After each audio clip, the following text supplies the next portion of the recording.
For ever book heaven میں خوش آمدید ناول مالا، جس کی رائٹر ہے نمرہ احمد، اس کی یہ 13ویں ایپیسوڈ کا 5واں پارٹ ہے۔ تو آئیے جلدی سے سٹارٹ کرتے ہیں اس پارٹ کو بغیر کسی دیر کے۔ نگینہ بیگم نے مسکرا کے موبائل فون کان سے ہٹایا اور اسے چارجنگ پورٹ سے کنیکٹ کرنے لگی۔ وہ اس وقت کچن کے دہانے پہ کھڑی تھی۔ سنک میں چند ایک میلے کپ رکھے تھے، باقی کچن صاف ستھرا سا تھا۔ کاؤنٹر ٹیبل کے ساتھ اونچے اسٹول پہ زیاد بیٹھا تھا، اینک لگائے وہ لیپ ٹاپ کھولے کی بورڈ پہ انگلیاں چلا رہا تھا۔ میس روز ایئرپورٹ پہ ماہی سے ملی، وہ سنک تک آئی اور نل کھول دیا، پھر اسفنج اٹھایا، بالوں کا جوڑا باندھے، قمیض کے آستین پیچھے کو چڑھائے۔ وہ ایک جوان اور توانا خاتون لگتی تھی۔ کانوں میں ٹاپس اور انگلیوں میں انگوٹھیوں نے ان کی شخصیت کو مزید نکھار بخش دیا تھا۔ ماہی کون؟ زیاد نے بے تجویز سے جواب دیا۔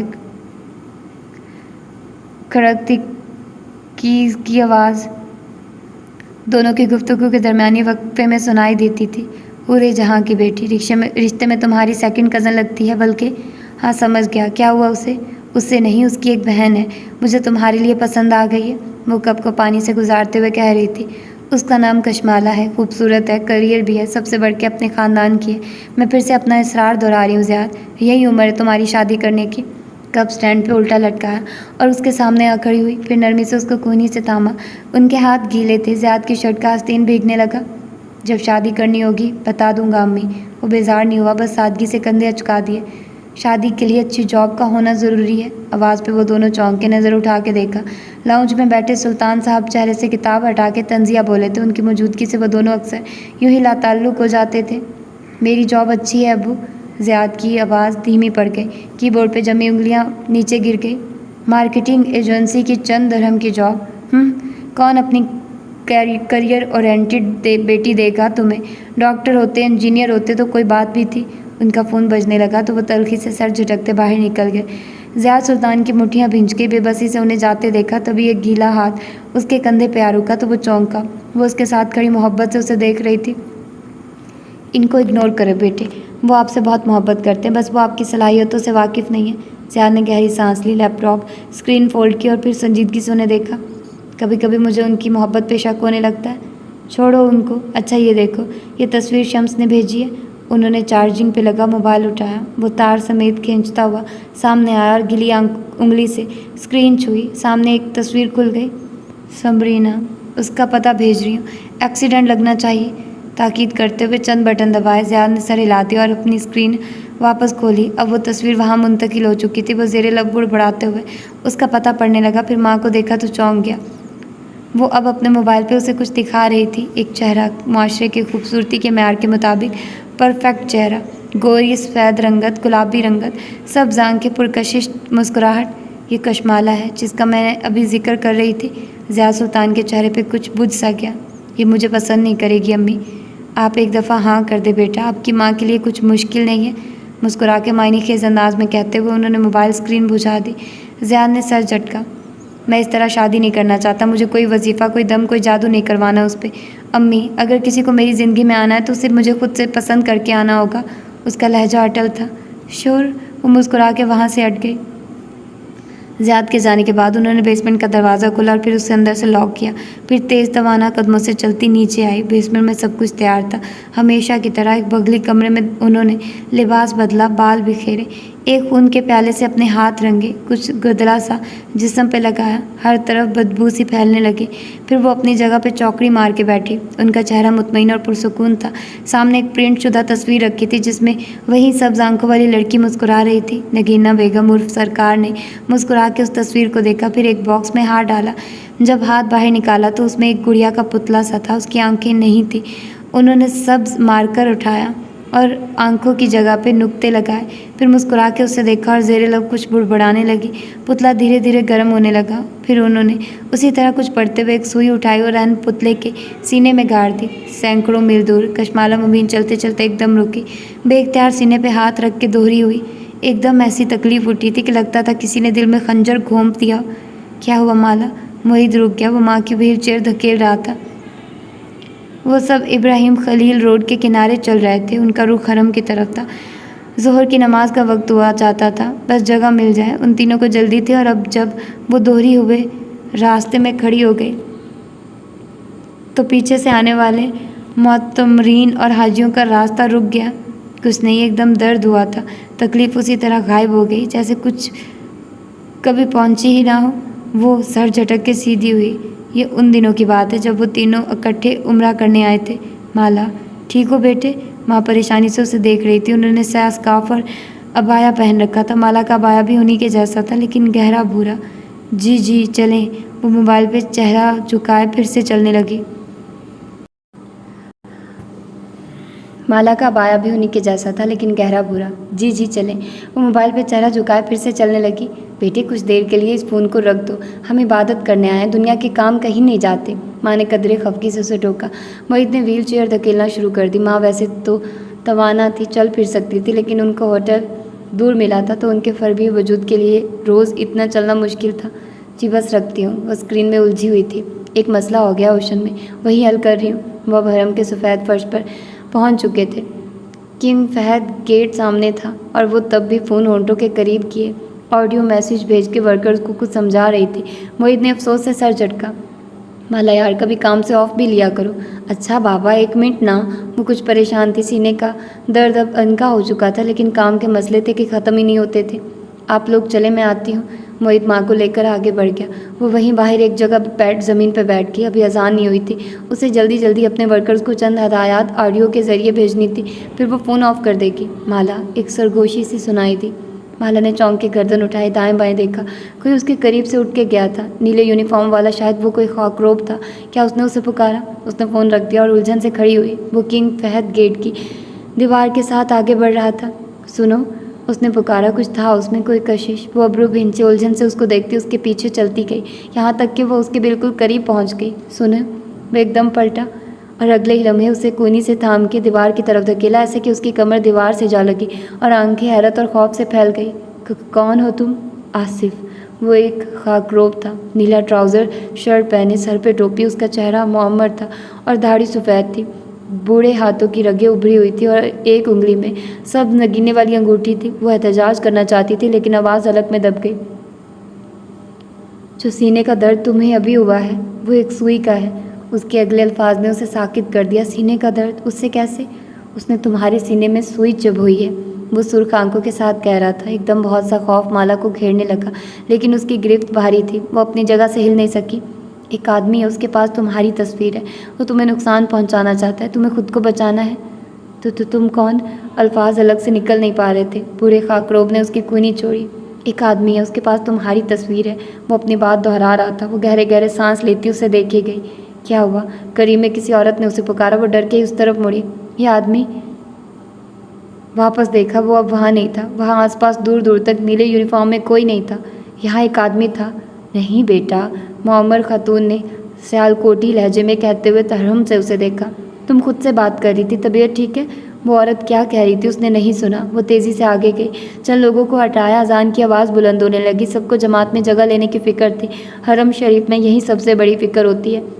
وہاں کسی کو اس کی پرواہ نہ تھی۔ وہ کتنی ہی دیر اسے تلاش کرتی رہی لیکن وہ وہاں نہیں تھا۔ البتہ اس کی کونی پہ اس کے ہاتھ کا دباؤ ہنوز محسوس کیا جا سکتا تھا۔ وہ خواب نہیں تھا، وہ حقیقت تھی۔ جب تک وہ ماں کے پاس آئی اس کا جسم بخار کی لپیٹ میں آ چکا تھا۔ اس نے بس بیگ نیچے رکھا اور وہیں سبز کرین پہ ان کے ساتھ دوری ہو کے لیٹ گئی۔ خون اب بھی زو زو کر رہا تھا لیکن اس کا سر بھاری ہو رہا تھا۔ مالا بیٹے کیا ہوا؟ ماں نے پیار سے جھک کے اس کے سر پہ ہاتھ پھیرا۔ اس نے جواب نہیں دیا، آنکھیں بند کر لی۔ اسے عبادت کرنی تھی، اسے دعا مانگنی تھی لیکن اسے شدید نیند آ رہی تھی۔ نیند، مایوسی، بے چینی، ان تمام جذبوں نے ایک ساتھ حملہ کیا تھا۔ سٹنگ روم میں شام کی مناسبت سے زرد لیمپ جلے تھے۔ ونگ چیئر پہ بیٹھے مالک فرید کا چہرہ ہمیشہ کی طرح جذبات سے عاری تھا۔ سامنے کاؤچ پہ بیربل بیٹھا تھا، دونوں ہاتھوں میں سر گرائے، گھنگریالے بال پونی میں باندھے۔ کونے میں رابیل شمس براجمان تھی، کھلے بال، کانوں میں ایئر رنگز پہنے، گردن میں موتیوں کی لڑی۔ ان کے بلیزر کو دیکھ کے یوں معلوم ہوتا تھا کہ جیسے ابھی آفس سے آئی ہوں۔ اتنا سب کچھ ہو گیا اور کسی نے مجھے بتایا ہی نہیں۔ بہت دیر بعد بیربل نے چہرہ اٹھایا تو اس کی نگاہیں شکوے سے بھری تھی۔ کیوں؟ تم آ کے کیا کر لیتے؟ مالک فرید کا لہجہ سرد تھا۔ وہ میرا بھائی ہے مالک، میں اس کو سمجھاتا۔ تم نے وہ نہیں دیکھا جو ہم نے دیکھا ہے۔ کھڑکی کے ساتھ کھڑی زارا نے جھرجھری لی، اس کے چہرے پہ تلخی تھی۔ ماہر ہمیشہ سے غصے والا۔ وہ غصہ نہیں تھا، وہ سائیکوسس کی ایک ایپیسوڈ تھی، بلکہ کئی ایپیسوڈز۔ اس نے اپنی ہاؤس ہیلپ کو بھی مارنے کی کوشش کی، میں بیچ میں نہ آتی تو وہ اسے قتل کر دیتا۔ اس نے نفی میں سر ہلایا۔ بیربل نے افسوس سے اسے دیکھا۔ تم صرف اچھے دنوں میں ماہر کا ساتھ دیتی ہو، جیسے ہی اس پہ مشکل وقت آئے تم یہی کرتی ہو۔ جواباً زارا تیزی سے کچھ کہنے لگی۔ دونوں کی بحث کسی جنگ کی طرح چھڑ گئی۔ تبھی مالک فرید کا موبائل بجا۔ وہ اٹھ کے باہر آ گئے۔ ہیلو مسٹر فرید، پھولے سانس کے دوران بولنے والی آواز کسی لڑکی کی تھی۔ کیا ہم مل سکتے ہیں؟ مجھے ماہر کے بارے میں بات کرنی ہے۔ اور تم کون ہو؟ وہ باغیچے میں کھڑے کھڑے بات کر رہے تھے۔ سمرینا، ماہر کی سیکرٹری۔ لڑکی، اگر رابیل نے تمہیں نوکری سے نکال دیا تو میں تمہارے لیے کچھ نہیں کر سکتا۔ مجھے ماہر کے بارے میں بات کرنی ہے۔ وہ سائیکوسس کا شکار نہیں ہے۔ اوکے ڈاکٹر سمرینا، آپ کے خیال میں اس کے ساتھ کیا مسئلہ ہے؟ تن سے پوچھا۔ وہ پوسیسڈ ہے۔ مالک فرید کے ابرو تن گئے، چہرے پہ بہت سی ناگواری پھیلی۔ اسٹوپڈ عورت، ایسی کوئی چیز وجود نہیں رکھتی۔ اب مجھے فون مت کرنا۔ موبائل رکھ کے انہوں نے سر جھٹکا۔ وہ باغیچے میں تنہا کھڑے تھے۔ بہربل اور زارا کی بحث کی آوازیں یہاں تک سنائی دے رہی تھی۔ مالک کے ماتھے کی تیوریاں مزید چڑھ گئی۔ تیز قدموں سے واپس اندر آ گئے۔ تم کیا پوچھ رہے تھے؟ ان کی گرج در آواز پہ لیونگ روم میں خاموشی چھا گئی۔ یہ کہ میں نے اسے کمپنی بورڈ سے ہٹا کے سائیکیٹرک وارڈ میں کیوں ایڈمٹ کروایا؟ وہ وہیں کھڑے کھڑے درستی سے پوچھ رہے تھے۔ کوئی کچھ نہ بولا۔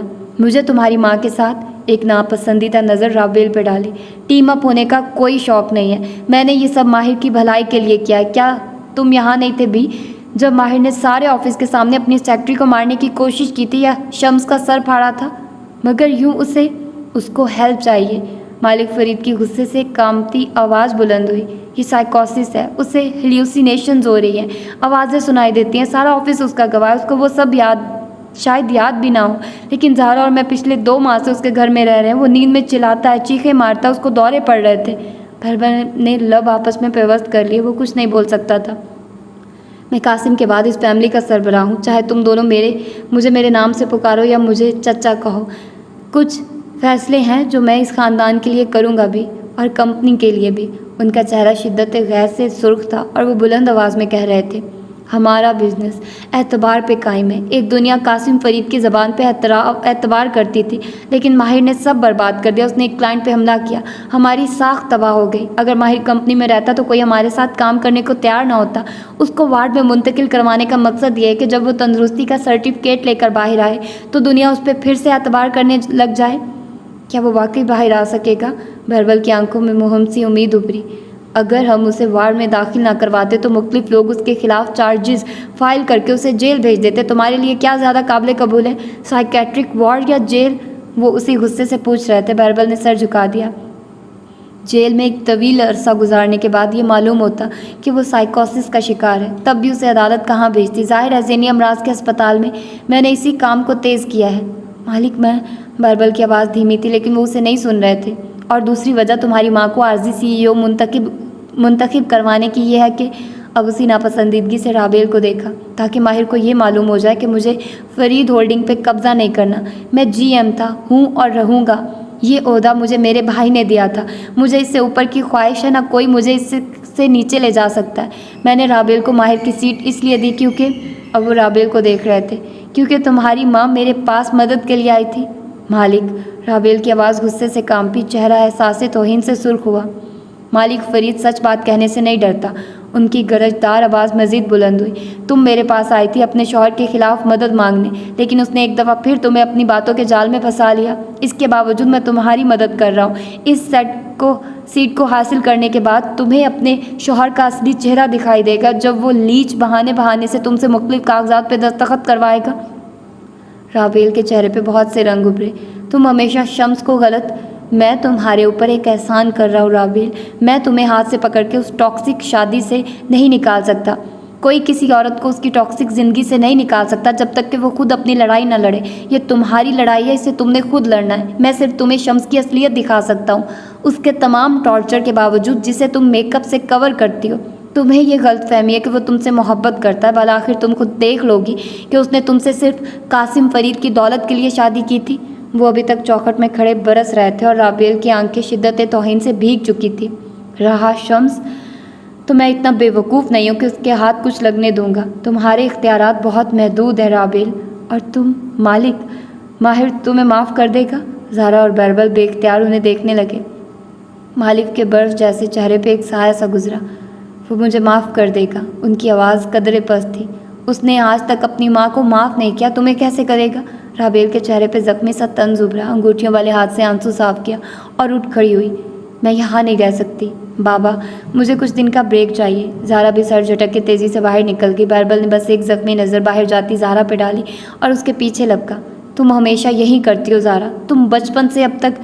وہ اس کے پیچھے جاتے غصے سے کہہ رہا تھا، آوازیں مدھم ہوتی گئی۔ اب وہ تنہا کھڑے تھے، چھوٹے چھوٹے قدم اٹھاتے ونگ چیئر تک آئے اور اس پہ گر سے گئے۔ چند گہرے سانس لیے، آنکھوں میں بہت سی سوچیں اور بہت سا تفکر ایک ساتھ ابھرا تھا۔ دھیرے سے آہٹ ہوئی۔ مالک نے چونک کے چہرہ اس طرف موڑا۔ وہ چوکھٹ میں کھڑی تھی، ان کے گھٹنے تک آتی، لمبے گھنگریالے بالوں اور ماہر جیسی آنکھوں والی لڑکی۔ اس کے ہاتھ میں ایک میوزک باکس تھا۔ ان کے چہرے پہ اکتاہٹ پھیل گئی۔ انہیں شمس کی بیٹی کبھی پسند نہیں تھی، آپ کو اس کی بات سننی چاہیے تھی، وہ ان کی آنکھوں میں دیکھ کے کہہ رہی تھی۔ کچھ تھا اس کی آواز میں، کچھ ایسا جس میں بچپنا نہ تھا، کچھ پراسرار سا۔ میں نے ماہر کی ہر بات، وہ تلخی سے گویا ہوئے، لیکن اس لڑکی کی بات جس نے ابھی آپ کو فون کیا تھا، وہ ماہر سے ملنے ہسپتال گئی تھی، انہوں نے اسے اندر نہیں آنے دیا، وہ ان سے لڑ رہی تھی، اسی لیے اس کا سانس پھولا ہوا تھا، ہلال پلک تک نہیں جھپک رہی تھی۔ ایک سر سی لہر مالک فرید کی ریڑھ کی ہڈی سے گزر گئی۔ ایک لمحے کے لیے وہ کچھ بول نہ سکے۔ ان کا فون سپیکر پہ نہیں تھا، وہ باغیچے میں تنہا تھے، پھر اسے کیسے؟ اور وہ میرا لاکٹ تھا، آپ نے اس کو کیوں دیا؟ اب کے ہلال کی آنکھوں میں کچھ جتاتا ہوا تھا۔ کس کو؟ وہ جہاں تھے وہیں ساکت رہ گئے۔ ہلال نے جواب نہیں دیا، بس انہی نظروں سے انہیں دیکھتی پلٹ گئی۔ وہ کتنی ہی دیر وہیں بیٹھے رہے، پھر موبائل کی اسکرین روشن کی۔ سامنے اوپر ماہر کی سیکٹری کا نمبر جگمگا رہا تھا۔ انہوں نے اس پہ ہاتھ رکھا، پھر فون رکھ دیا۔ نہیں، وہ ایسی غیر منطقی باتوں پہ یقین نہیں رکھتے تھے۔ موجودہ دن۔ آصف، سفید عبایا والی لڑکی ششدر کھڑی تھی اور وہ اس چہرے کو پہچانتی تھی۔ وہ اسے لاکھوں کے مجمع میں پہچان سکتی تھی۔ یہ وہی تھا جو برسوں پہلے حرم میں اسے ملا تھا۔ وہ جیسے کوئی دوسرا دیکھ نہیں سکتا تھا۔ آصف نے مسکرا کے اسے دیکھا، لیکن اس کی مسکراہٹ میں کچھ اور بھی تھا، افسوس۔ گھر واپس مت جاؤ، جاؤ گی تو پھنس جاؤ گی، گھر محفوظ نہیں ہے، وہ گھر میں تمہارا منتظر ہوگا۔ گھات لگائے۔ میں گھر نہیں جا رہی، میں ہوٹل میں ہوں۔ تم کیا جانتے ہو؟ وہ ٹٹولتی نظروں سے اس کا چہرہ دیکھ رہی تھی۔ وہ گھر میں تمہارا منتظر ہوگا، گھات لگائے بیٹھا ہوگا۔ آصف، تم اور کیا جانتے ہو؟ وہ کون تھا جس کے پاس میری تصویر تھی؟ وہ گھر میں تمہارا منتظر ہوگا، گھات لگائے بیٹھا ہوگا۔ وہ ایک ہی بات دہرا رہا تھا۔ کیا زیاد کے پاس میری تصویر تھی؟ اس نے زور سے پوچھا۔ تمہیں پناہ ڈھونڈنی ہے؟ کیا زیاد کے پاس؟ تمہیں پناہ ڈھونڈنی ہے۔ اس نے کونی چھڑائی اور تیزی سے آگے بڑھ گیا۔ وہ اس کے پیچھے بھاگی، لیکن سامنے چند لوگ آ گئے۔ وہ مجمع میں گم ہو گیا، جیسے کبھی وہاں تھا ہی نہیں۔ وہ وہیں ایک دیوار کے ساتھ بیٹھ کے جانتی تھی شرطا اسے اٹھا دے گا، لیکن اس کا دماغ جیسے معاف ہو چکا تھا۔ زیاد کے پاس اس کی تصویر تھی۔ کیا ماہر درست کہتا تھا؟ کیا یہ سب ایک جادو تھا؟ نہیں، یہ نہیں ہو سکتا۔ وہ گھر میں گھات لگائے منتظر ہوگا۔ وہ جدہ کے اپارٹمنٹ میں واپس نہیں جا رہی تھی، یہ طے تھا، لیکن آصف کے الفاظ اس کو خوفزدہ کرنے کے لیے کافی تھے۔ اسے مالک فرید کی بات یاد آئی۔ کیا یہ ممکن تھا کہ زیاد اس کا تعاقب کر رہا ہو؟ اس نے خوف سے اطراف میں دیکھا۔ یہ حرم تھا، امن کی جگہ، کیا یہاں بھی اسے امان نہ تھا؟ سسٹر، کسی نے اس کا کندھا جھنجھوڑا تو وہ بدک کے دور ہٹی۔ سامنے ایک لڑکی کھڑی تھی، بمشکل 14-15 برس کی، سانولی رنگت، خوبصورت بنگالی نقوش، البتہ آنکھوں میں ہراساں سا تاثر تھا۔ مالا نے بدقت چہرے پہ مسکراہٹ طاری کی۔ وہ ایسے کیوں بدی؟ وہ اتنی ایجی کیوں ہو گئی تھی؟ وہ پہلے تو ایسی نہ تھی۔ ہمارے گھر والے کھو گئے ہیں۔ وہ اردو اور بنگلہ کے درمیان کی زبان بول رہی تھی، عبایا اسکارف لپیٹے، ایک پرس بھینچ کے سینے سے لگائے۔ وہ لڑکی خوفزدہ دکھائی دیتی تھی۔ مجھے جانا ہے، سوری۔ وہ گھڑی پہ وقت دیکھتی تیزی سے اٹھ کھڑی ہوئی۔ اسے حرم میں بیٹھے کافی دیر ہو چکی تھی، اسے اندھیرا ہونے سے پہلے جدہ واپس پہنچنا تھا۔ گو کہ یہ ایک محفوظ ترین شہر تھا، لیکن اسے گھبراہٹ ہو رہی تھی۔ آصف کے الفاظ ذہن میں گونج رہے تھے۔ وہ واپس جانے والے راستے کی طرف بڑھی، لیکن پھر ایک منظر ذہن کے چوباروں سے باہر آیا اور حواسوں پہ چھانے لگا۔ ڈیسک پہ بیٹھی گھنگریالے بالوں والی لڑکی چہرہ اٹھا کے امید سے اسے دیکھ رہی تھی۔ مالا رک گئی، پلٹ کے اس بنگالی لڑکی کو دیکھا۔ وہ آنکھوں میں آنسو لیے اطراف میں انسانوں کے سمندر کو دیکھ رہی تھی۔ کیا وہ اس کو یہاں چھوڑ کے جا سکتی تھی؟ ہلال، میرا پیچھا چھوڑ دو پلیز۔ یہ کہنا آسان تھا، لیکن کیا پیچھا چھڑوانا اتنا آسان تھا؟ اس کے قدم واپس اٹھنے لگے۔ دماغ اور جسم دونوں نے مخالفت کی، لیکن آج دل کی مرضی چلنی تھی، اور جب دل اپنی کرنی پہ آ جائے تو وہ کسی کی نہیں سنتا۔ وہ اس لڑکی تک آئی اور نرمی سے اس کے ہاتھ تھامے۔ اٹس اوکے، ریلیکس، کچھ نہیں ہوتا، تمہارے پاس فون ہے؟ اس نے نفی میں سر ہلایا۔ آنسو گرنے لگے۔ صرف یہ؟ لڑکی نے ایک کارڈ نکال کے دکھایا۔ وہ ایک ہوٹل کارڈ تھا، اکثر گروپ میں آئے لوگ ایسے ہی کارڈ رکھتے تھے۔ لڑکی کی گردن میں ڈوری سے اس کا اپنا کارڈ بھی لٹکا لٹکا تھا جس پہ اس کی تصویری شناخت اور عمرہ گروپ کا نام لکھا تھا۔ کتنی دیر ہوئی ہے؟ 1 گھنٹہ شاید۔ پھر وہ کچھ اور کہنے لگی لیکن اس کی زبان مالا کی سمجھ میں نہیں آ رہی تھی۔ دماغ نے اندر سے جھنجھوڑا، تمہیں دیر ہو رہی ہے مالا، چلو یہاں سے، لیکن میں تمہیں پولیس والے شرطا کے حوالے کرتی ہوں، وہ تمہیں ہوٹل پہنچا دے گا۔ وہ اس کا ہاتھ تھامے اسے ایک طرف لے آئے۔ مالا تمہیں یہاں سے نکلنا ہے، اگر زیاد تمہارا پیچھا کر رہا ہوا تو۔ شرطا کا مسئلہ وہی تھا جو حرم میں تعینات اربوں کا عمومی مسئلہ تھا، وہ انگریزی سے نابلد تھا۔ وہ ہر بات پہ جاؤ، موو، یاللہ کہہ دیتا۔ وہ اس کو وہاں نہیں چھوڑ سکتی تھی۔ مالا تمہیں دیر ہو رہی ہے۔ وہ اس کا ہاتھ تھامے اب بیرونی گیٹ کی طرف جا رہی تھی۔ اس نے لڑکی کا ہاتھ نہیں چھوڑا یہاں تک کہ وہ 15 منٹ کے واک کے بعد ابراہیم خلیل روڈ پہ بنے ایک ہوٹل تک پہنچے۔ یہی ہے، لڑکی چیک کی۔ وہ اس کے ساتھ لابی تک آئی۔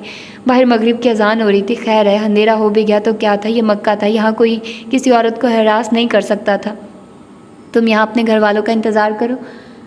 نماز کے بعد اس نے بچی کو صوفے پہ بٹھایا۔ اب اسے جانا تھا لیکن اس کے اٹھتے ہی بچی فوراً پریشانی سے کھڑی ہو گئی اور اس کا ہاتھ پکڑ لیا۔ نہیں جاؤ پلیز، مجھے جانا ہے۔ اس نے بدقت اصرار کیا لیکن وہ انہی بھیگی بنگالی آنکھوں سے اسے دیکھے گئی۔ مالا نے گہری سانس لی۔ یہ طے تھا کہ وہ اس کو تنہا چھوڑ کے نہیں جا سکتی تھی۔ اوکے تمام، میں تمہارے ساتھ ہوں۔ وہ وہیں صوفے پہ بیٹھ گئی۔ ہوٹل میں لوگ آ جا رہے تھے۔ گھڑی کی سوئیاں آگے بڑھتی گئی اور باہر پھیلتا اندھیرا گہرا ہوتا گیا، لیکن مکہ کی رونق اندھیرے کے بعد بھی ویسی ہی تھی۔ یہ شہر ساری رات جاگتا تھا۔ یکدم لڑکی چہک کے اٹھی۔ مالا نے چونک کے دیکھا، پھر گہری سانس لبوں سے نکلی۔ داخلی دروازے سے ایک گروپ داخل ہوا تو اس میں سب سے آگے ایک روتی ہوئی بنگالی عورت تھی۔ وہ بھاگتی ہوئی آئی اور اس لڑکی سے لپٹ گئی۔ ساتھ کھڑا مرد ماتھے پہ ہاتھ رکھے بنگلہ میں کچھ کہہ رہا تھا، شاید یہ کہ یہ کوئی اتنا مسئلہ نہیں تھا جو وہ اتنی پریشان ہو رہی تھی۔ یہ حرم تھا، یہاں لوگ کھوئی ہوئی چیزیں ہی تو تلاش کرنے آتے تھے، یہاں خدا بھی مل جاتا تھا تو انسان کیسے کھو سکتا تھا؟ جب تک اس کی ماں نے چہرہ اٹھایا، وہ لڑکی جس نے اس کی بیٹی کو یہاں تک پہنچایا تھا ہوٹل کا دروازہ کھول کے باہر نکل چکی تھی۔ بنگالی عورت نے ممنون نظروں سے دروازے کو دیکھا اور اس کی آنکھ سے پانی کا ایک موٹا سا قطرہ نیچے گرا۔ وہ قطرہ زمین پہ گرتے ہی اس میں جذب ہو گیا، لیکن وہ مرا نہیں۔ وہ زمین کے اندر تیرنے لگا کسی مرکری کی گیند کی طرح۔ وہ زمین کی مختلف تہوں میں سفر کرتا گیا۔ اس نے بہت سے صحرا عبور کیے لیکن وہ سوکھا نہیں۔ اس نے بہت سے سمندر عبور کیے لیکن وہ فنا نہیں ہوا۔ وہ بادلوں پہ اڑا اور جنگلوں میں جست لگا کے دوڑتا گیا، یہاں تک کہ وہ لاہور کے ایک پرانے بنے رہائشی بنگلے تک آن پہنچا۔ اس بنگلے کے لاؤنج میں تخت پہ نگینہ بیگم ٹیک لگائے بیٹھی تھی۔ ان کو بخار آ رہا تھا اور اندرانی ان کے سرہانے بیٹھی ان کو دوا دے رہی تھی۔ ان دونوں سے چھپ کے وہ قطرہ زمین پہ رینگتا گیا، یہاں تک کہ وہ نگینہ بیگم کے کمرے کے دروازے کی درز کے نیچے سے اندر داخل ہوا۔ دبئی کے فلیٹ کے برعکس یہاں ان کا آستانہ بیسمنٹ میں تھا۔ اس گھر میں ان کا سب کچھ ان کے کمرے میں تھا۔ قطرہ قدم قدم چلتا ان کے کمرے میں داخل ہوا اور سیدھا ایک الماری کے کی ہول سے اندر داخل ہوا۔ اندر اندھیرے میں ایک باکس رکھا تھا، اس کے تالے کے سوراخ سے قطرہ اندر سرایت کر گیا، یہاں تک کہ وہ اس میں رکھی ایک گڑیا تک پہنچ گیا۔ اس گڑیا کے دل میں ایک ساتھ کہیں سوئیاں پیوست تھی۔ ہر گزرتے مہینے ان سوئیوں میں اضافہ ہوتا گیا تھا۔ اس کے سارے وجود کے گرد دھاگے لپٹے تھے اور ان سیاہ دھاگوں میں موٹی موٹی گرہیں لگی تھیں۔ وہ 4 سال کی مسلسل محنت اور عمل کے بعد میچور ہونے والا جادو تھا، لیکن وہ قطرہ ایک ایک کر کے ان سوئیوں پہ چلنے لگا، ایسے کہ وہ سوئیاں اس کے ساتھ گھلتی گئی جیسے سیسا پگھلتا ہے۔ باری باری سوئیاں پگھلتی گئی اور دھاگوں کی گرہیں ایسے جل کے بھسم ہو گئی جیسے وہ تیزاب کا قطرہ ہو۔ بالآخر گڑیا آزاد ہو گئی اور تب وہ قطرہ فنا ہو گیا۔ وہ جدہ جانے والی بس میں سوار تھی، سر شیشے سے ٹکائے اس نے آنکھیں بند کر لی تھی، شاید وہ سو گئی تھی۔ بس کو جیسے جھٹکا آیا، وہ ایک دم چونک کے جاگی، بے اختیار سینے پہ ہاتھ رکھا۔ کچھ تھا، کچھ محسوس ہوا تھا، کچھ گیلا تھا جیسے کسی نے کچھ گرم گرم انڈیلا ہو، لیکن وہاں کچھ بھی نہیں تھا۔ مالا نے سر جھٹک دیا، 1 سانس 2 سانسیں 3، وہ ایسے لگا جیسے برسوں بعد کندھوں کا بوجھ ہلکا ہوا ہو۔ اسے جیسے معلوم تھا کہ اسے کیا کرنا ہے، اسے زیاد کو کال کرنی تھی، اسے زیاد سے بات کرنی تھی، اسے کوئی فیصلہ کرنا تھا۔ وہ اب مزید اس کے ساتھ نہیں رہ سکتی تھی۔ بس اس کے ہوٹل سے چند منٹ کی واک پہ رکی، وہ نیچے اتری۔ ہوٹل سامنے تھا، اسٹریٹ کے کنارے پہ چند قدموں کا سفر تھا۔ چند زن سے گزرتی گاڑیوں کے سوا ہر طرف رات کی تنہائی تھی۔ جدہ مکہ کی طرح نہ تھا، یہاں رات ایسے نہیں جاگتی تھی، البتہ وہ اب خود کو غیر محفوظ تصور نہیں کر رہی تھی، وہ پرسکون تھی۔ اور اسی پل کسی نے پیچھے سے اس کے سر پہ کچھ دے مارا، درد کی ایک شدید لہر اٹھی، اس کے لبوں سے کراہ بھی نہ نکل سکے، ہر طرف اندھیرا چھا گیا۔ تو یہ تھا آج کا پارٹ، ہوپ فلی کہ آپ لوگوں کو پسند آیا ہوگا۔ تو ملتے ہیں اس کے اگلے پارٹ میں، اپنا ڈھیر سارا خیال رکھیے گا، اللہ حافظ۔